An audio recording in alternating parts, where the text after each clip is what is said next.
Welcome to the Test Guild Performance and Site Reliability Podcast, where we all get together to learn more about performance testing with your host, Joe Colantonio.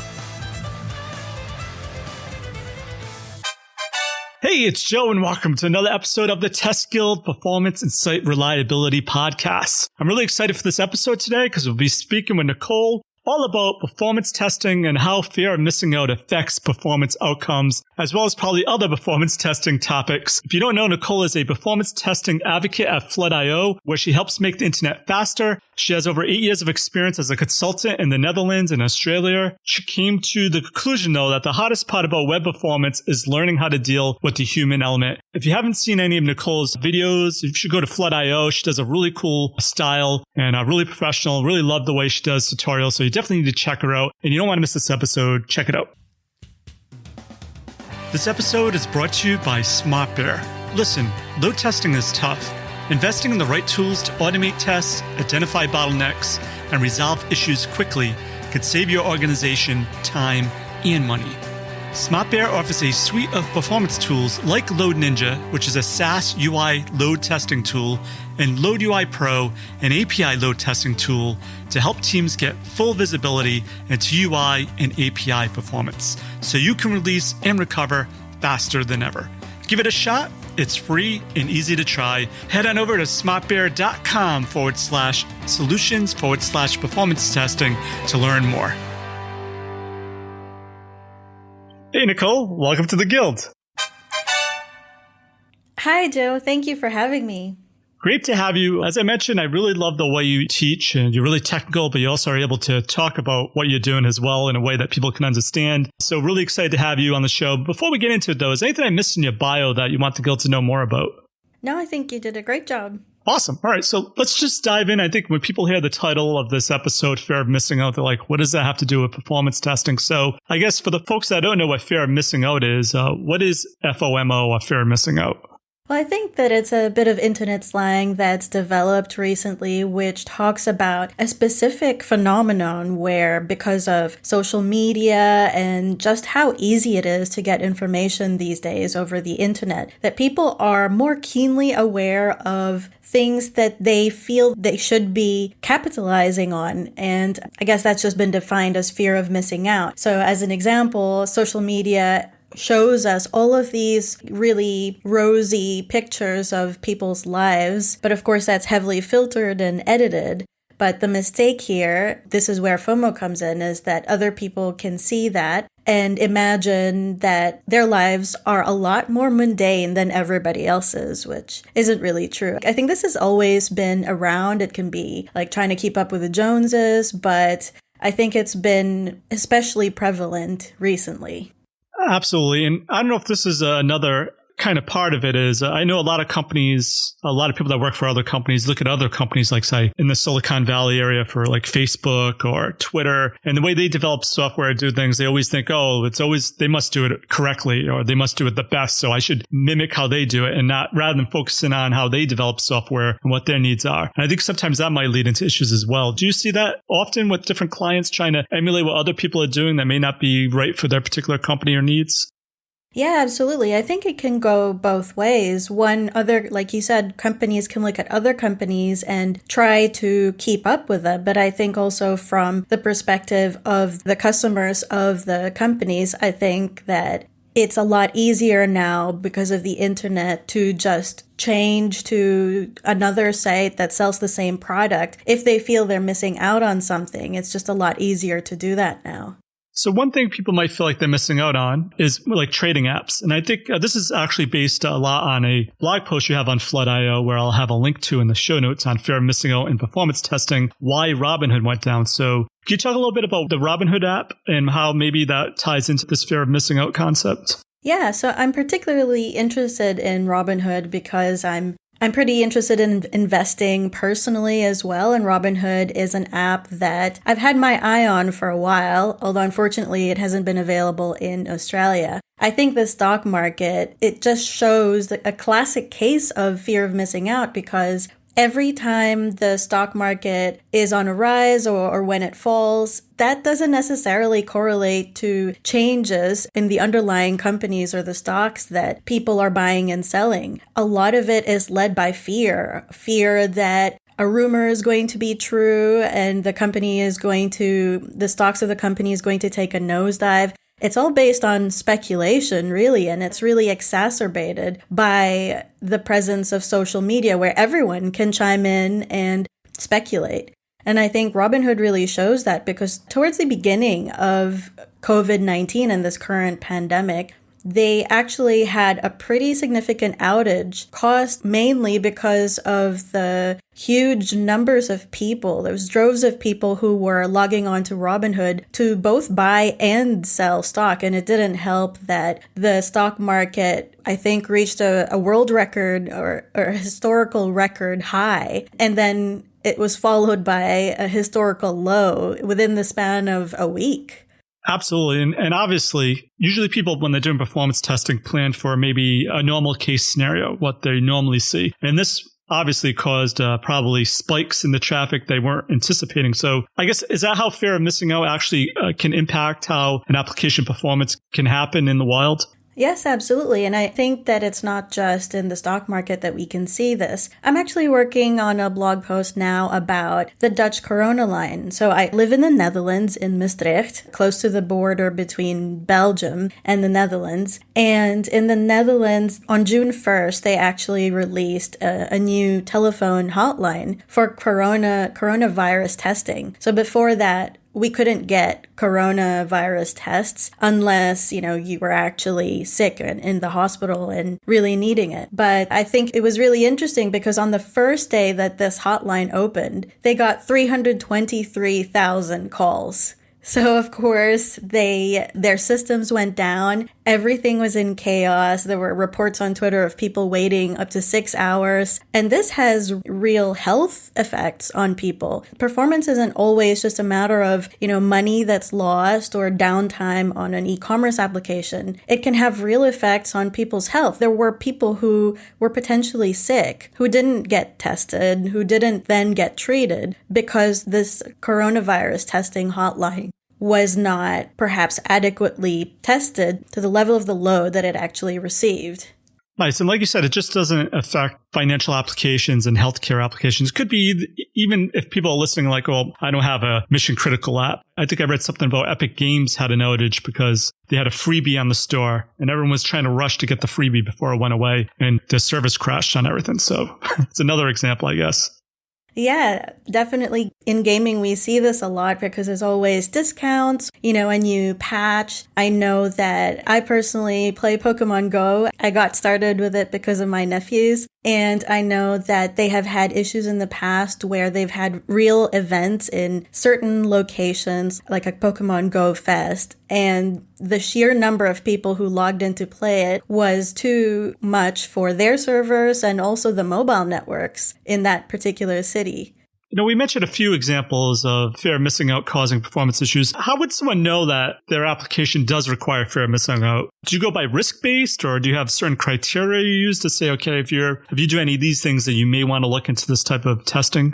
Yeah, I think it should be risk-based. You should assess this risk just like anything else. I think depending on your application, the risk to FOMO may be higher or lower. Recently, in the past, we at Tricentis Flood have also helped companies load test or prepare their systems for the Melbourne Cup. And I'm not sure if you know, but the Melbourne Cup is a multi-million-dollar horse race that's held in Melbourne, Australia every year. And it brings billions of dollars in revenue, not just to bookies and other gambling sites, but also just the state of Victoria, because a lot of people come from overseas to this state to watch like a 2-minute race. And I think that there are some applications like that one. Let's take the case of a gambling website where they're actually selling bets for a particular horse or a combination of horses for the Melbourne Cup. That's a clear example of a situation where FOMO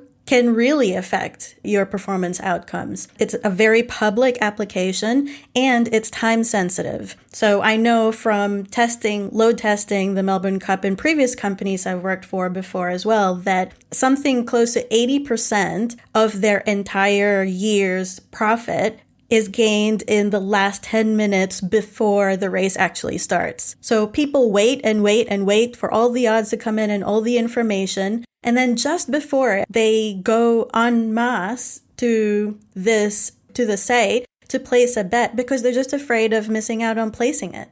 So that's a great example. I think you also pulled out some other examples as well. Say if you have a customer base that's made of younger, tech-savvy folks, I guess could that cause an issue? Because I guess you may want to do fear of missing out type of testing if for some reason you have a very vocal group that's on social media that could give you negative publicity, I suppose, or I guess. Yes, in Robinhood's case, that was their downfall because majority of their clientele is younger people who are on Twitter and Facebook and other social networks. And because it is a mobile app, Robinhood is predominantly used on a mobile, they unfortunately had a lot of their customers going and tweeting and posting about their failures as a company. So it's not just the actual outage or performance issues that we need to think about as performance testers. We also have to weigh the risk of the company losing face and the decrease in reputation against the extra costs of testing for FOMO. So once again, some other parts that you call out also in this post, which I never thought about, was recent legal action. I used to work for a large healthcare company, and we would get audited by the FDA. And sometimes they would get, slapped or get a fine, or they wouldn't be able to sell something. So how would recent legal action impact how people would test then in that case?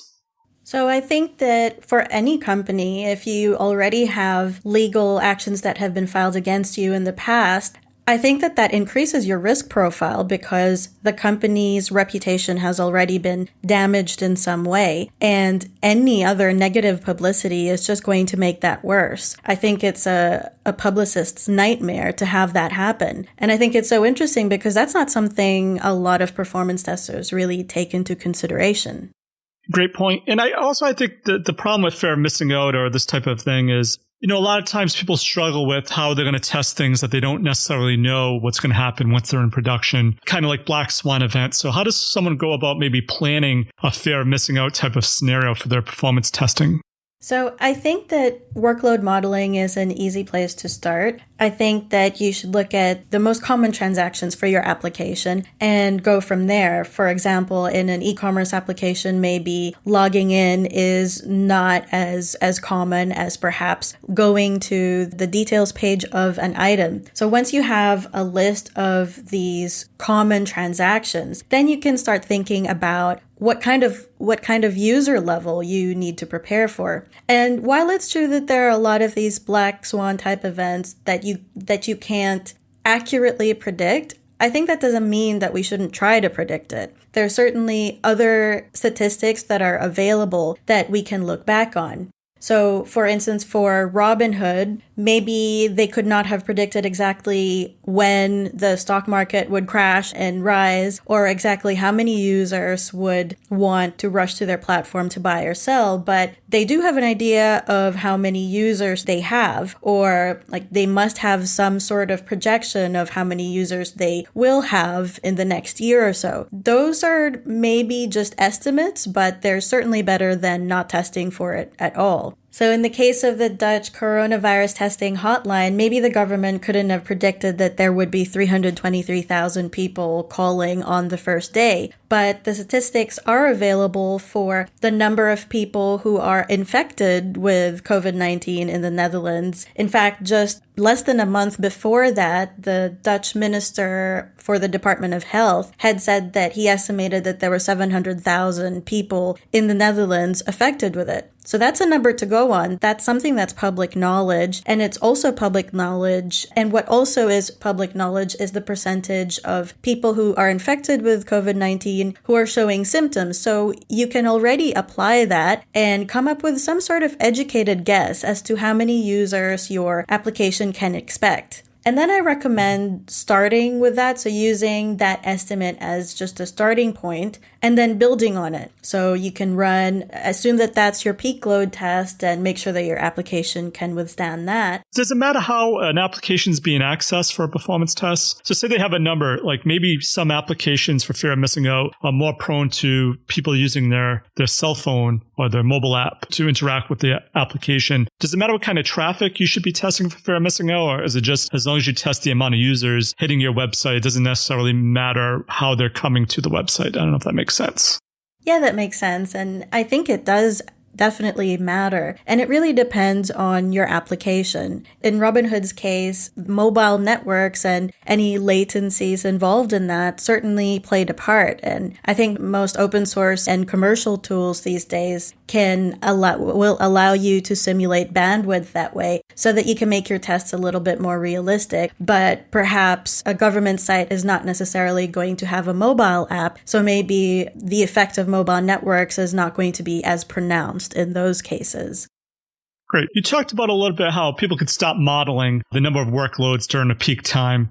They have numbers usually ahead of time or based on historically what happened in the past. So once they have maybe a goal of the number of peak users, how would you test up your scenarios? I know what kind of test would you use and how would you go about the next step of performing or planning out your fear of missing out test? So I would start with those numbers that you got from your estimates as like the peak load number. You can run the usual battery of tests for that to make sure that your application can withstand that. And then you can also get into stress testing. So for example, you could run a test that starts with that number and then maybe increases and adds 1,000 users or 100 users, whatever makes sense for your application, and runs that for 30 minutes and then increases again, just so you can see that breaking point when your application cannot handle anymore. So if you know that, you might be able to put measures in place to stop that from happening, to stop those performance bottlenecks from happening at those points. And then you can also, sometimes, depending on the application, soak testing can be really important as well. If there's something that needs to be processed, perhaps the application doesn't fail at the time that the request to process them was sent, but perhaps they fail later on. So it's also important to run soak tests for a longer amount of time. In the case of the Dutch corona testing line, it was supposed to run for 12 hours, but then the processing of appointments made by callers for tests was supposed to happen overnight. And if there are issues with that, those are things that you would find out with a soak test. Nice. So those are definitely two awesome ways of testing. I think you also called out another one, resilience testing. I don't know if that's the same as chaos engineering, but can you talk a little bit about how someone would perform a resilience type test? Yeah, I think they're related, and I think chaos engineering is great. I think it may be difficult for companies to have that capability within the team, but definitely it can really show some big issues that's better to be known beforehand before you actually release it in production. So resilience testing in general involves just running a load test and then simulating an outage. So you can turn off servers that are part of your stack to see how the application behaves. And you can also test the behavior of your load balancing to make sure that that's working well. I really like Netflix's approach on this and in the realm of chaos engineering, where they have this really interesting concept of monkeys set loose in a server room. So they have like a chaos monkey and all sorts of different monkeys, or just a series of scripts that simulate what would happen if servers were just randomly offline or something didn't work the way that you would expect it to.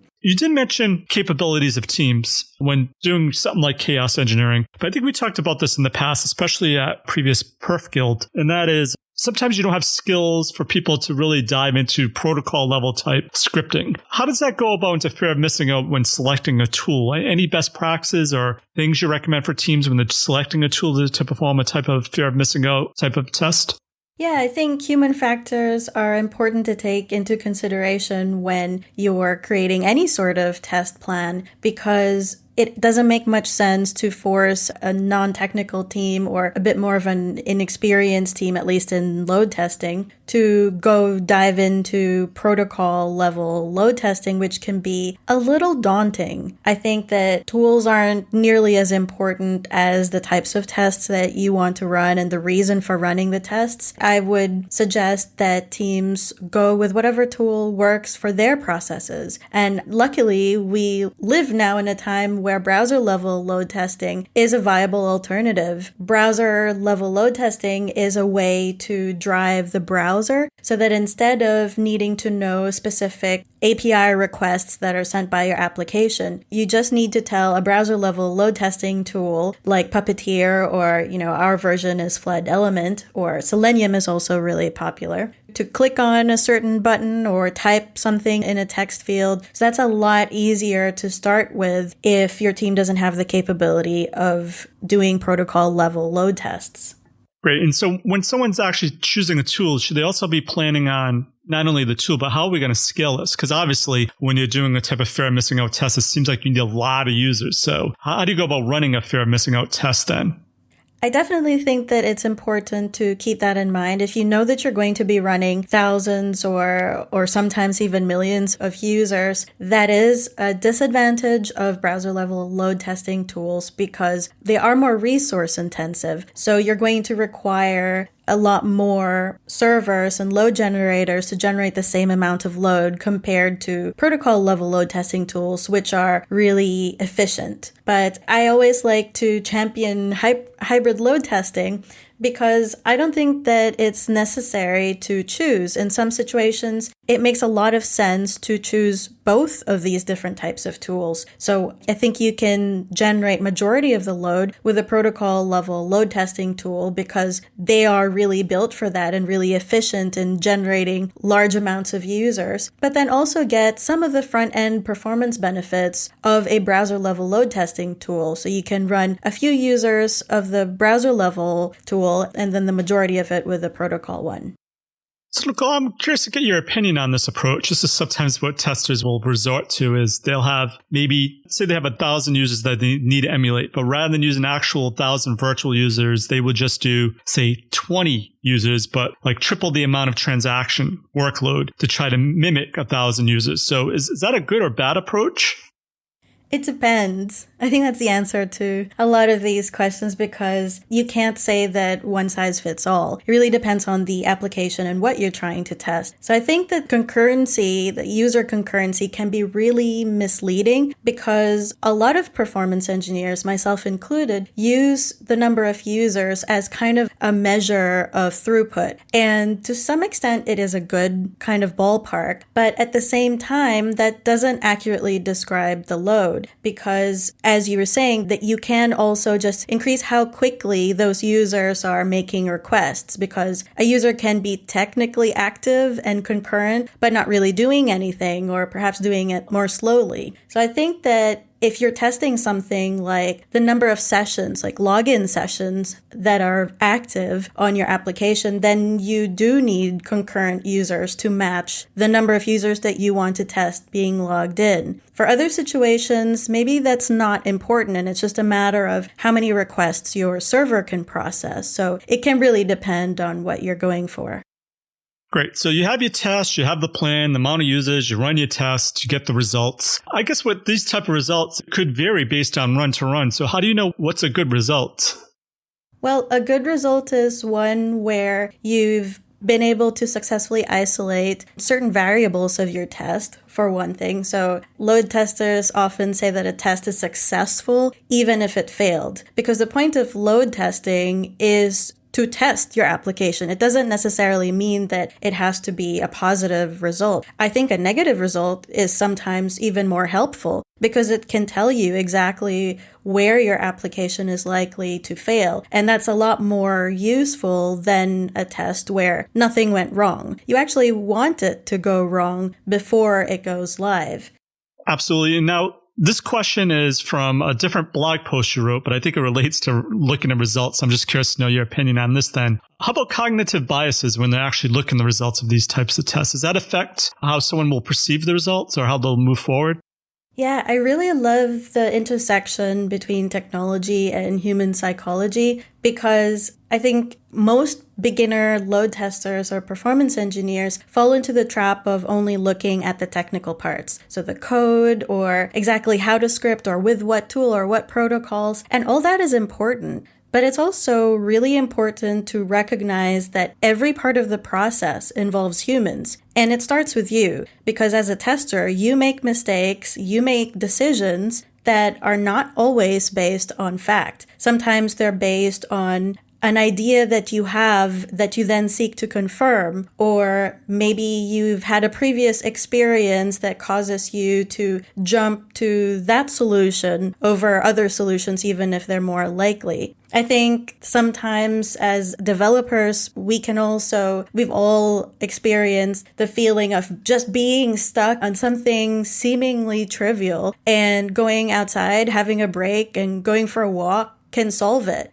Those human factors are not really often discussed in performance testing, but I absolutely think that you should take it into account. I also think that sometimes we focus on just making something faster, but we don't look at the human factors later on in the performance process. As an example, I've previously been involved in load testing an application where we needed to get a certain number of letters out, and we got it really, really fast. Unfortunately, what we didn't realize is that those letters were a little controversial, and the customer support department hadn't been adequately trained or even involved in the decision to handle irate calls from customers about those letters. So it can be that the bottleneck isn't even the technical parts of the application. It can be much later, but those factors and those aspects are very real and can really affect your outcomes. Okay, Nicole, before we go, is there one piece of actionable advice you can give to someone to help them with their performance testing efforts? And what's the best way to find